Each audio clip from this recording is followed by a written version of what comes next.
Hey, this is Ian from EssentialTennis.com. Welcome to this video in which I'm going to just kind of give you my candid thoughts on the differences between teaching in a field-based approach versus a science-based approach. And really what brought this topic about, and the reason why I'm creating this video, is because I've been going through and kind of busting some myths, really specific phrases that have been floating around tennis instruction for a long time. Phrases like wrist snap, so you should be snapping your wrist on the serve. Specifically, I did a video on that. Also, I talked about coming over the top on a topspin ground stroke, forehand or backhand, whether or not that's true. And I just finished recording a video about carving around the ball on a spin serve, on a slice serve or a topspin serve. And the ones I've already created, I've received a lot of feedback from people that have said, well, Ian, we might not actually come over the top on a forehand ground stroke, but that's the way that it feels. And so very often that's the easiest way to get a student to actually do the correct technique. Well, a lot of times that's true. And so what I'm not trying to say is that using phrases like that is all bad. But that being said, I don't think an all-feel approach is good, is really healthy for students. I mean, honestly, using an all-anything approach is almost always bad, right? In anything, especially teaching, because we have students that accept information very different ways. We have students that learn differently, and their brains work differently than ours and differently than student A, B, or C next to them.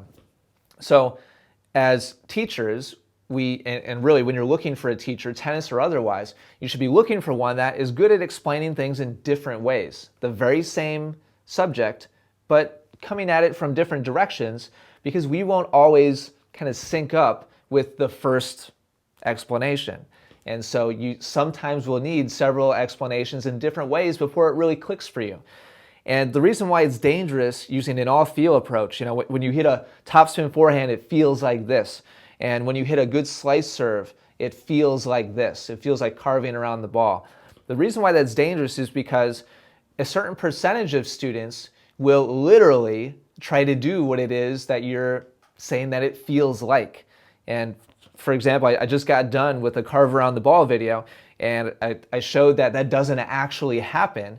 Now, if it feels like that to you, and you say it to somebody else, and as a result, they do the correct technique, then great. That's a teaching success.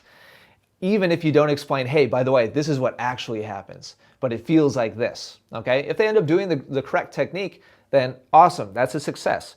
On the other hand, if they literally try to carve around the ball, and I know people from personal experience that have come to me with serves where they are trying to carve around the side of the ball to make slice on a spin serve, if that's the result of giving that advice, then that is a failure because that's not actually good technique. Not only will that not serve them well on the courts, but chances are they're going to injure themselves doing a technique like that, which is almost exactly the opposite of what they should be trying to do.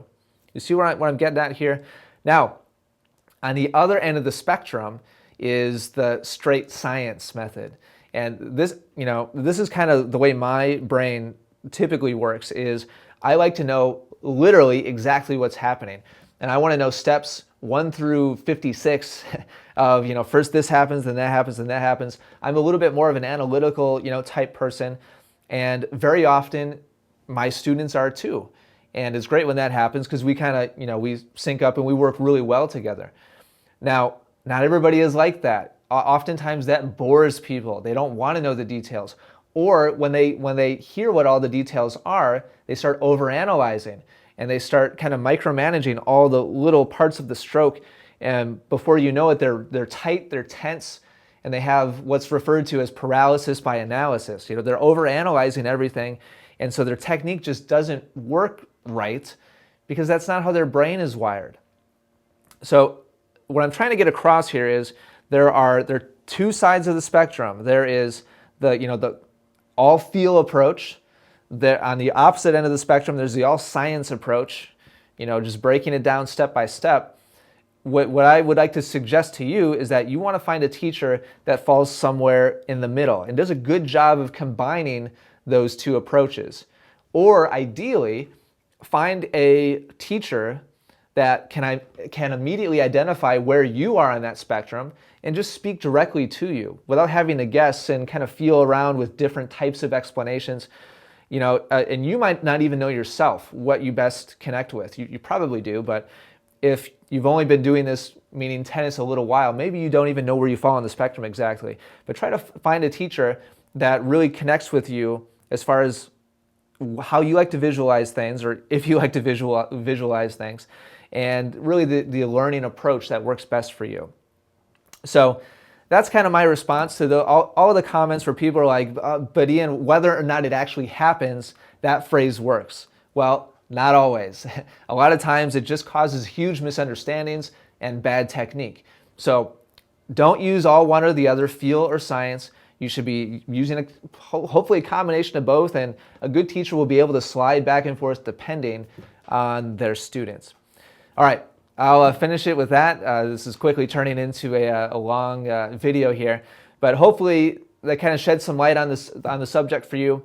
And in just a second here, I'll leave right on the screen. On the video, you'll be able to click the different MythBuster videos that I have produced up until this point, so you can go check those out if you'd like.